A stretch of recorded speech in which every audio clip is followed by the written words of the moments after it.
नमस्कार, मेरा नाम पूजा पुनेठा है और इंडिया फॉर चिल्ड्रन के समर्पण कार्यक्रम में आप सभी का स्वागत है। जैसा कि आप सब जानते हैं कि एक दोस्त, एक साथी, एक संगिनी का एक जीवन में क्या महत्व होता है। कहते हैं कि दोस्त के साथ अपना सुख कह देने से वो सुख दुगना हो जाता है और दुख कह देने से वो आधा हो जाता है। आज हमारे साथ ऐसी एक सहेली, महिलाओं की सहेली, संगिनी, साथी प्रियल भारद्वाज हमारे साथ यहाँ मौजूद हैं। आपका स्वागत है ma'am. Thank you so much Pooja ji. Priyal Sangini Saheli नाम से एक संस्था चला रहे हैं, ये वहाँ की संस्थापक हैं। अब तक 22 लाख से ज़्यादा सैनिटरी नैपकिन वो महिलाओं में बांट चुकी हैं। 17 राज्यों को कवर कर चुके हैं, यानी कि 17 राज्यों तक महिलाओं में सैनिटरी पैड बांट चुकी हैं। इसके अलावा प्रियल का ये मानना है कि हमारी जो बच्चियां हैं उन्हें मासिक धर्म के प्रति जागरूक नहीं किया जाता। वो अगर अपनी हिचक को खत्म करें, अपनी इस मानसिकता को खत्म करें कि ये एक झंझट है, ये एक परेशानी है, तो उनकी जो समस्या है वो आधी हो जाएगी। प्रियल इसके अलावा ब्रिज के एक स्कूल का पुनर्निर्माण कर रही हैं, उसका कायाकल्प कर रही हैं और इसके अलावा गरीब बच्चों के लिए स्कॉलरशिप का आयोजन भी कर रही हैं। इतना सारा काम कर रही हैं, लेकिन सबसे बड़ी बात है प्रियल उस सब्जेक्ट पे काम कर रही हैं जिस सब्जेक्ट को हम सब लोग एक तरफ रखते हैं, बहुत उदासीन उसकी तरफ हमारा रवैया होता है और समझते हैं ठीक है, ये एक इशू तो है लेकिन एक इतना बड़ा इशू भी नहीं है जिस पर खुलकर बात की जाए। ये बहुत छुपा हुआ सब्जेक्ट रहता है, बस फुसफुसाहट होती रहती है, हाँ ठीक है ये इशू है, 5 दिन का ही तो है, उसके बाद सब ठीक हो जाएगा। लेकिन प्रियल खुलकर बोल रही हैं, महिलाओं को समझा रही हैं, एक जागरूकता अभियान चला रही हैं। प्रियल, इसके लिए आपको बहुत बहुत बधाई।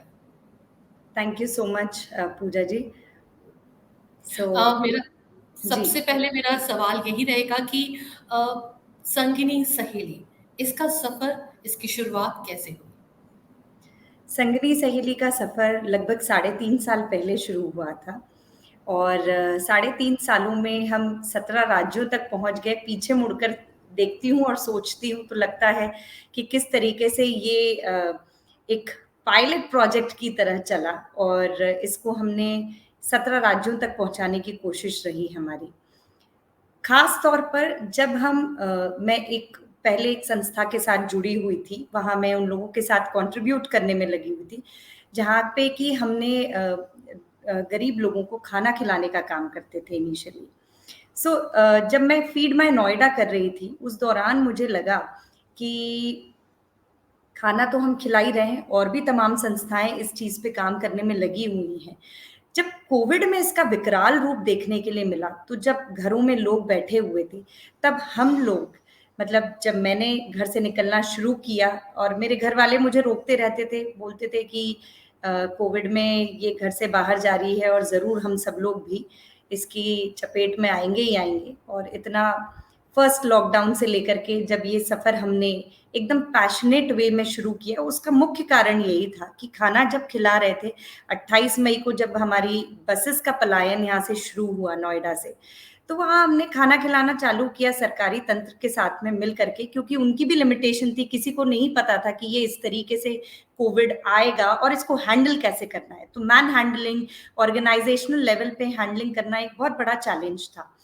सो गए बीते 15-20 दिन निकल गए खाना खिलाते हुए। ऑन ग्राउंड मैं खुद वहाँ प्रेज़ेंट थी जब लोग घरों में अंदर थे। तो तब वहाँ पे 2-3 बच्चियाँ निकल कर आईं और उन्होंने ये बात कही कि दीदी हमें खाना तो मिल जा रहा है, बट क्या आप हमें सैनिटरी पैड्स प्रोवाइड कर सकती हैं? क्योंकि हम लोग डेली वेजर्स थे। मेरे पेरेंट्स हमारे डेली वेजर्स थे जिनकी दिन की कमाई 100-200 रुपए थी। किसी की 300, किसी की 500, बट अब पिछले 20 दिन से कोई काम नहीं है, तो इसकी आवश्यकता बहुत पड़ रही है, तो क्या आप इसका अरेंजमेंट कर सकते हैं? That was the very day जब मुझे लगा कि नहीं इस चीज़ पे काम करने की आवश्यकता है। हम काम कर रहे थे बट छोटी कैपेसिटी में काम कर रहे थे। क्योंकि मैं बाय प्रोफ़ेशन फ़ैशन डिज़ाइनर हूँ, सो उस दौरान पे मुझे जब जैसा समय मिलता था सैटरडे, संडे हम अपना काम कर लेते थे। बट फिर इसको एक नेक्स्ट लेवल पे ले जाने की आवश्यकता आ ही गई क्योंकि उस समय हमारे पास भी काम करने के लिए ज़्यादा कुछ था नहीं। हमने सोचा चलिए ठीक है, इस पे देखते हैं कैसे काम करना चाहिए, और बहुत अच्छा इस पे रिस्पॉन्स मिला, और बढ़ चढ़ कर के लोगों की रिक्वायरमेंट्स आनी चालू हो गई। हमने ये नोएडा से चैप्टर शुरुआत किया था, वहाँ के जो सीपी हैं उनकी वाइफ के साथ में, क्योंकि वहाँ एडमिनिस्ट्रेशन की भी आवश्यकता हमें थी। सो हमने ये प्रोजेक्ट वहाँ से शुरू किया, और सैनिटरी डिस्ट्रीब्यूशन, पैड्स का डिस्ट्रीब्यूशन नोएडा से शुरू होते होते वो वेस्ट बंगाल तक पहुँचा।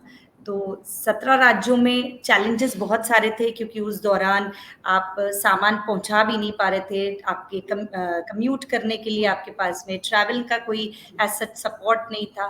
बट हमारे साथ कुछ ऐसी संस्थाएं जुड़ गई थी जिन तक हमने चीज़ों को पहुंचाया, और उन्होंने इस चीज़ को डिलीवर कराया।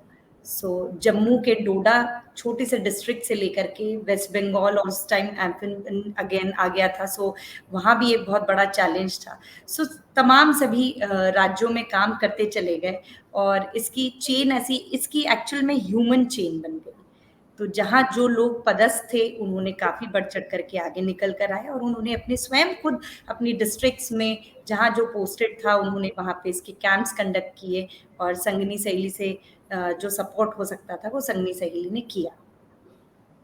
जी। प्रियल, जैसे आपने कि बताया कि कोविड के दौरान लोगों को ज़रूरत की चीज़ें तो पहुंचाई जा रही थी, लेकिन कहीं ना कहीं महिलाओं की ये भी एक ज़रूरत है जिस पर सभी लोगों का ध्यान नहीं जा रहा था, लेकिन उन 2 लड़कियों ने या उन बच्चियों ने आपका ध्यान इस ओर कराया, और आज 17 राज्यों में आप ये जागरूकता अभियान चला रही हैं कि जी। मासिक धर्म कोई टैबू नहीं है, कोई स्टिग्मा जी। नहीं है, ये एक प्राकृतिक गुण है या जो महिलाओं को ईश्वर ने दिया है, और इसको हम सबको वैसे ही स्वीकारना भी चाहिए। अभी आपने बताया कि आप फैशन डिज़ाइनर हैं। फैशन डिज़ाइनर की दुनिया एक ग्लैमरस दुनिया होती है, और जिस क्षेत्र में अभी आप काम कर रही हैं वो बहुत ही ज़मीनी हकीकत के साथ जुड़ा हुआ है। सारी चीज़ें, मतलब जीवन की जो कड़वी सच्चाई है वो शायद वहाँ पे बहुत साफ दिखाई देती होगी। तो क्या अंतर पाती हैं आप, और कैसा लगता है कि एक तरफ ग्लैमर और एक तरफ ज़मीनी हकीकत? जी देखिए पूजा, ज़मीन आसमान का अंतर है इस जी। सफ़र में। जो being as a fashion designer से चलते हुए सोशल वर्कर बनते हुए, एक्टिविस्ट जी। बनते हुए, एक बहुत बड़ा ट्रांज़िशन हुआ मेरी ज़िंदगी में। और जिस तरीके से being as a fashion designer मैं हमेशा वीवर्स के साथ में काम करती रही, राइट फ्रॉम चेन्नई से लेकर के, क्योंकि साउथ में काफ़ी लंबा रहना हुआ मेरा, तो कांचीवरम से लेके गढ़वाल, पोचमपल्ली, सब साउथ में वीवर्स के साथ काम किया, फिर बनारस और कश्मीर की तरफ। सो वीवर्स करीबन 250 वीवर्स के साथ हमारी organisation as a PV, as a fashion brand, हम लोगों ने काम किया है। तो हमें वीवर्स के साथ में जुड़ करके काम करने के लिए उनके भी बहुत सारे चैलेंजेस हम एवरीडे बेसिस पे फेस करते थे। जी। जैसे कि प्रोडक्शन होने में कई दफ़े सामान नहीं आ पाता था, उनकी क्या निटी-ग्रिटीज़ हैं, उनके क्या चैलेंजेस हैं, यार्न्स की क्या दिक्कत है, बनवाई में कितनी दिक्कत है, हैंडलूम से पावर लूम तक का जो जर्नी इन लोगों की भी रही है, उसमें भी। सो ये अगेन जो कहते हैं कि ओवर एक तुरंत आपकी ज़िंदगी में कोई भी चीज़ यू टर्न नहीं लेती है। ये धीरे-धीरे, धीरे-धीरे ये इंसेप्शन तो तभी से ही हो गया था। और तब से चलते हुए मुझे ये लगा कि नहीं, ये सेवा भाव तो है, स्कूल दौर से था, और फिर जब काम करने का अवसर मिला उन लोगों के साथ भी जुड़ करके काम करने के लिए, उनकी भी सहायता करने के लिए मिली। But being as a fashion designer, एक ग्लैमर की दुनिया जहाँ हम पिक्चर्स के हीरो हीरोइंस के लिए एग्जीबिशंस लगाते हुए, एक्सपैंड करते हुए साउथ ईस्ट एशिया से लेकर के, but coming back to society, coming back to roots, जो कहते हैं जड़ें आदमी की छूटती नहीं है। जी, और बिल्कुल। ये लाइफ में बहुत बड़ा ट्रांजिशन रहा है। अब मुझे ये लगता है कि छोटी-छोटी चीज़ें जो लोगों की हैं, और इस पे कितना भी काम कर लिया जाए ये कम है। कितना भी काम कर लिया जाए, मेरे जैसी 1 लाख अगर प्रियल भी तैयार हों, तो मुझे लगता है तब भी कम है। सो सोशल वर्क तो ऐसा है कि आप कितना ही निरंतर काम करते चले जाएँ, उसमें कहीं न कहीं कमी रहेगी, और हम जैसे लोगों का जुड़ना भी आवश्यक है, क्योंकि जब आप पढ़ लिख लेते हैं, जब आप कुछ करने लायक हो जाते हैं, तो it is your right, it is your duty कि आपको जी। अपनी सोसाइटी के लिए कुछ तो करना चाहिए।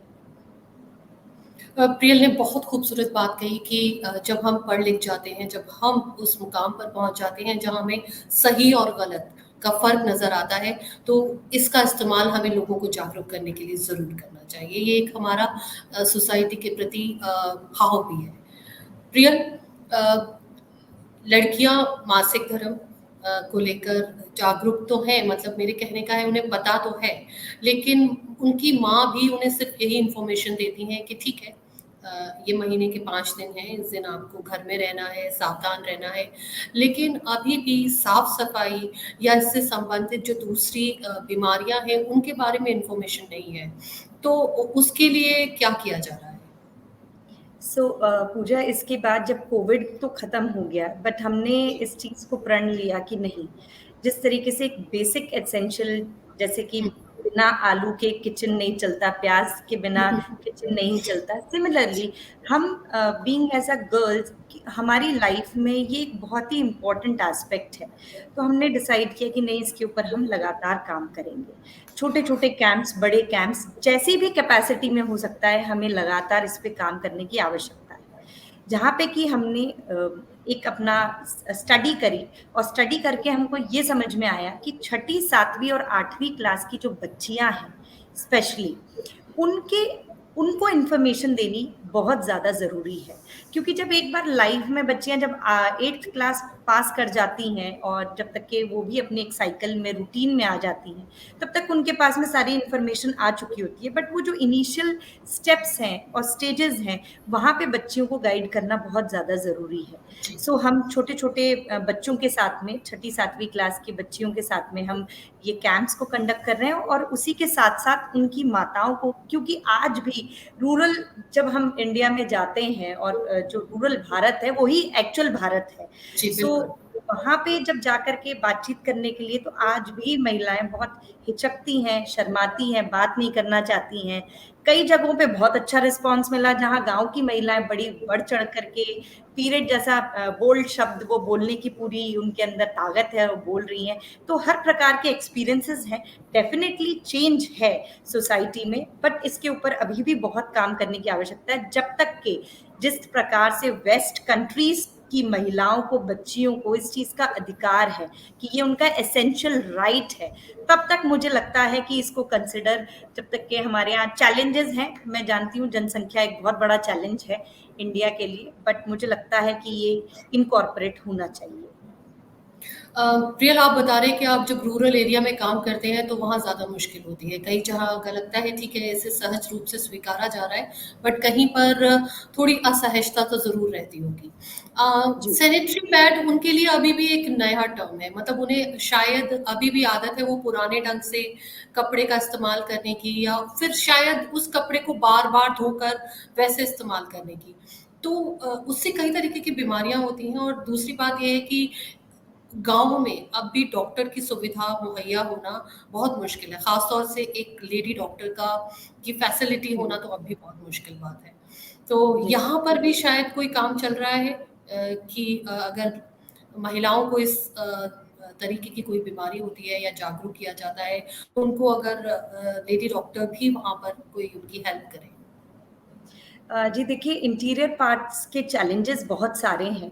तो जब हम लोग महिलाओं के साथ में जब मेंस्ट्रुअल हाइजीन अवेयरनेस सेशंस करते हैं, तो उस दौरान हम उनको बेसिक जो चीज़ें हैं हमारी तरफ से अवेयर करने की, वो तो हम बताते ही हैं। जी। या तो महिलाएं सिर्फ डिलीवरी के दौरान पहुंचती हैं, या फिर उनके साथ में लाइफ में कुछ बहुत बड़ी घटना, या तो जैसे यूट्रस से रिलेटेड कुछ इश्यूज लेटर ऑन आने लग जाते हैं, तभी जाती हैं। इसके अलावा वो कभी रेगुलर उनके कोई हेल्थ चेकअप नहीं होते हैं, और ना ही उन तक कोई इन्फॉर्मेशन भी पहुंचा रहा होता है।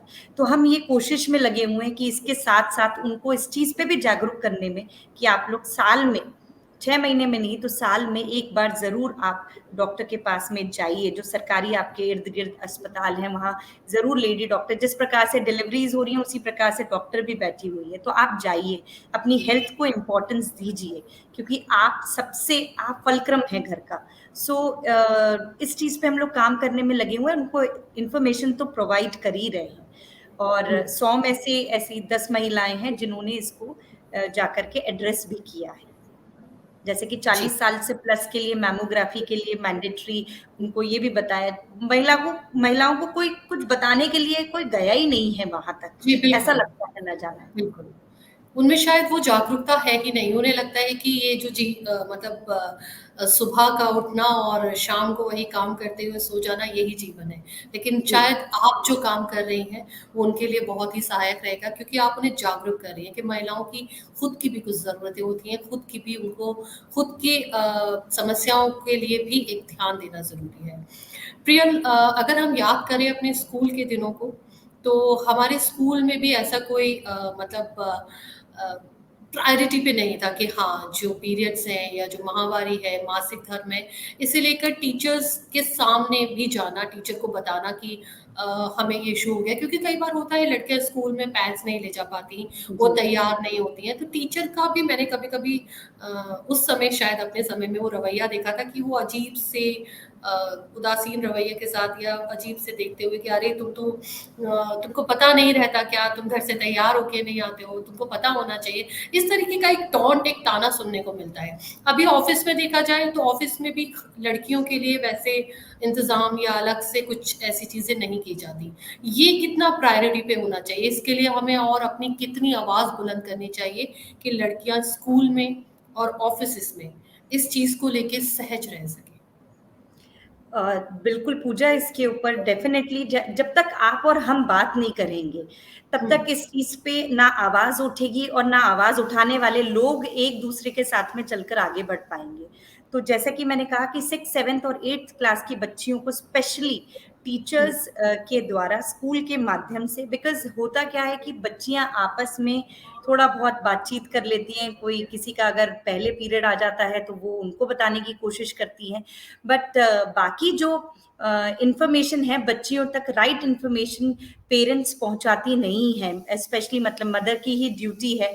बट आज के दौर पे मैंने एक चीज ये भी देखी है कि फादर भी उतने ही सपोर्टिंग, स्पेशली अर्बन एरियाज में फादर भी काफी सपोर्टिंग हो गए हैं और इस चीज के लिए खुल करके बात करने लगे हैं। तो मुझे लगता है कि पहला घर, पहली शिक्षा तो घर ही है।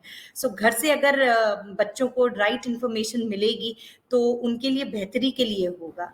एंड सिमिलरली अगर हम ऑफिसेस की बात करें तो हमने जिस प्रकार से, जैसे पूरे भारत भर में, it was very surprising for me कि पूरे भारत भर में हमने पहली बार किसी पुलिस स्टेशन में जाकर के वेंडिंग मशीन लगाई।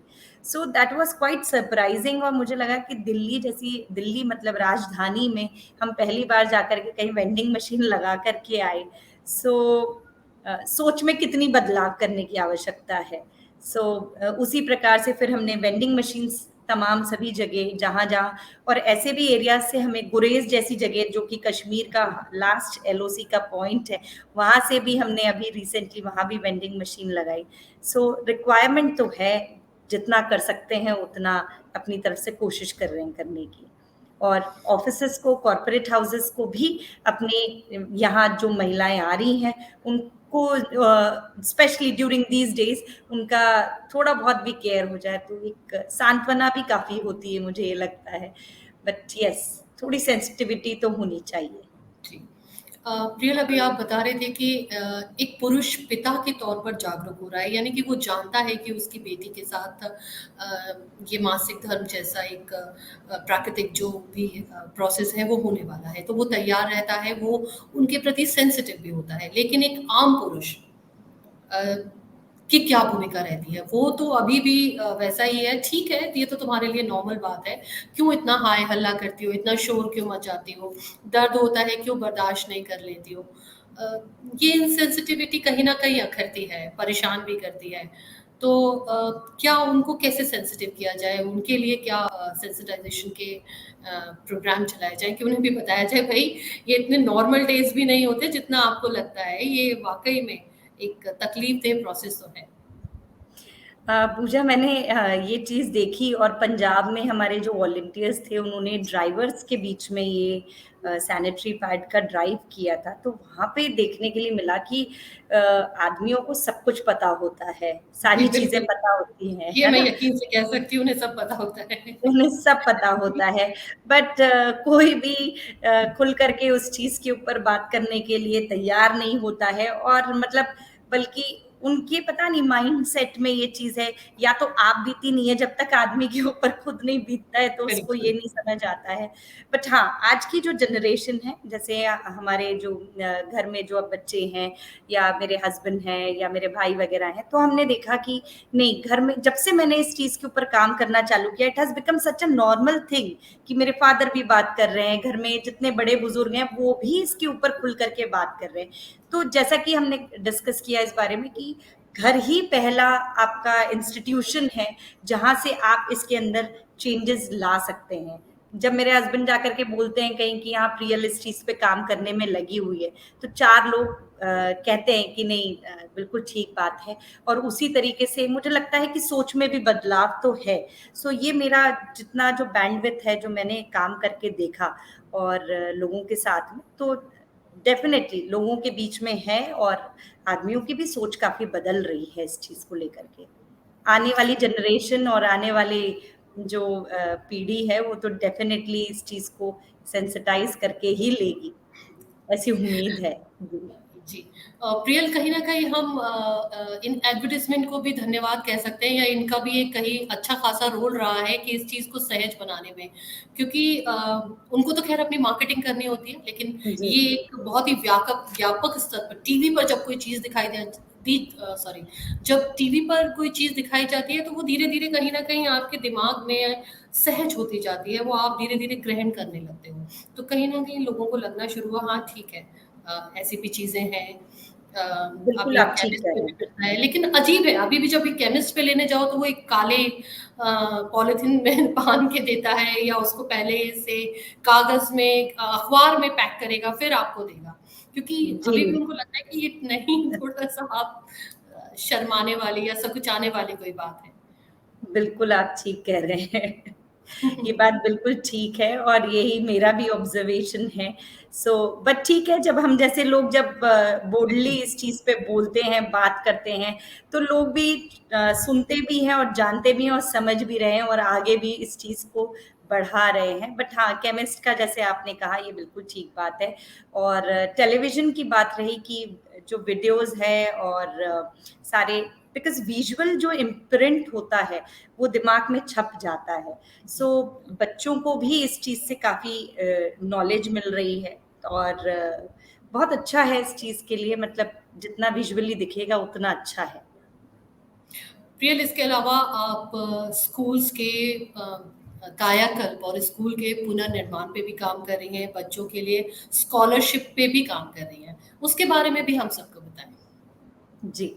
सो जब ये जर्नी स्टार्ट हो ही गई, बच्चों से जुड़ना हो ही गया, जी। महिलाओं और बच्चों के साथ काम करते-करते एक सफ़र तो काफ़ी लंबा तय हो ही गया है, और दिन भर दिन हम लोग प्रतिदिन काम करने में लगे हुए हैं। तो साथ ही साथ फिर हमने एक मेरा ऐसा सौभाग्य था कि मुझे काम करने का अवसर मिला।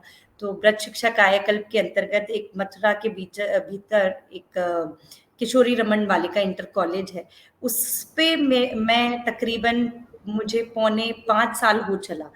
तो जी। इस स्कूल को हमने वापस से तोड़ करके इसको रिकंस्ट्रक्ट किया। इसमें तकरीबन 2750 बच्चियाँ पढ़ रही हैं स्कूल में।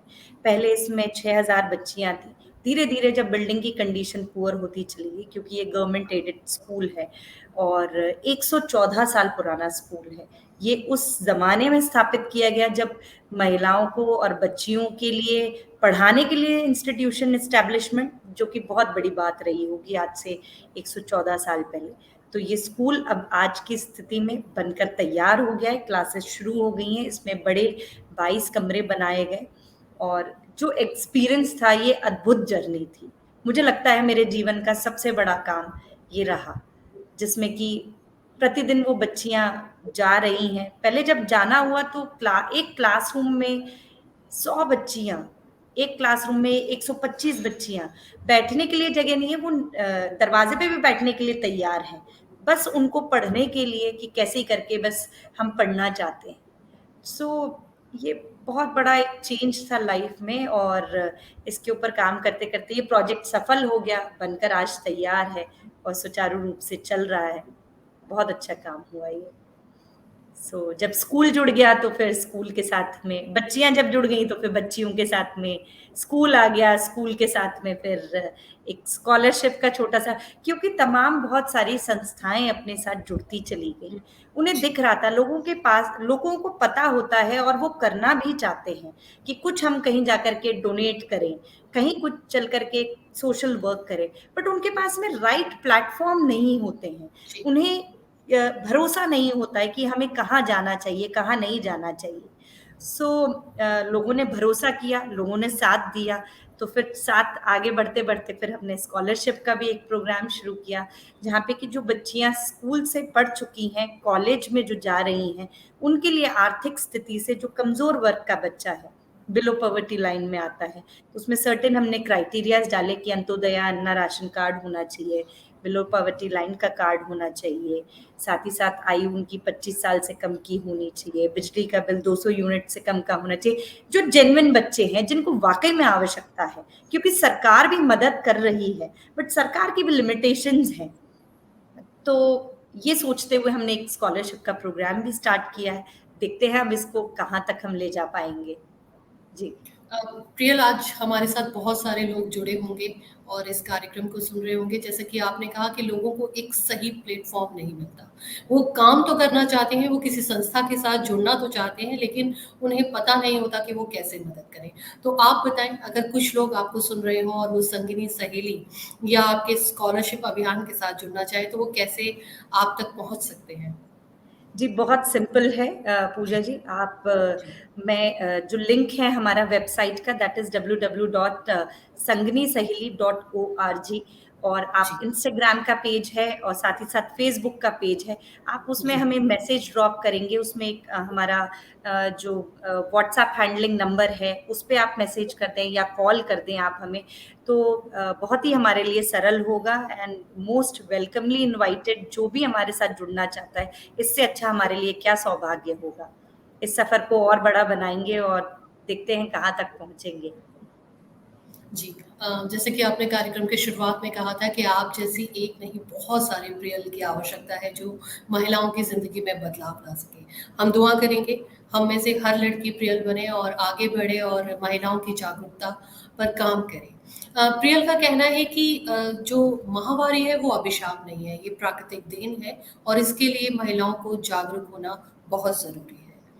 तो प्रिया, आपका बहुत-बहुत शुक्रिया हमारे साथ जुड़ने के लिए।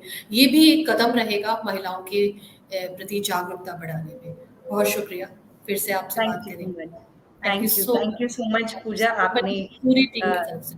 जी, जी, थैंक यू सो मच। आपने इतना सारा मुझे एक प्लेटफ़ॉर्म दिया जहाँ मैं आपके साथ में अपनी जर्नी के बारे में शेयर किया, और आशा करती हूँ कि ये लोगों तक पहुँचे और लोग भी इसके साथ जुड़ें, तो इससे अच्छा हमारे लिए कुछ नहीं होगा, इससे ब अच्छा हमारे लिए कोई सौभाग्य नहीं होगा। जी।